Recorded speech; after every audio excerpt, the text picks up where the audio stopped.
Hey guys, this is video regarding our client Ellie in Vancouver who is having problems with the search on the Legion website. So what Ellie is referring to is when he goes to his website, of course, and he tries entering data like South. Sorry, that is not something that we don't have as a community, which is true.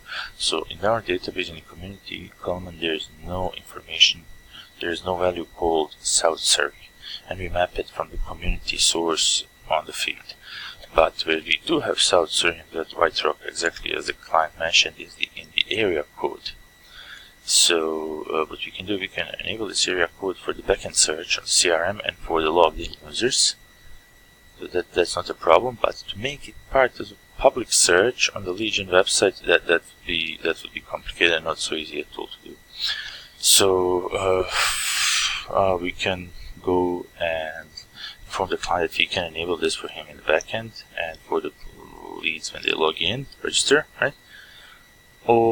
And I'm not sure either if we even want to, how we want to handle the saying to him we cannot implement it on a public search. Shall we just be straightforward with him and say we cannot implement it at the moment and we can implement it in the backend? That would be the best way.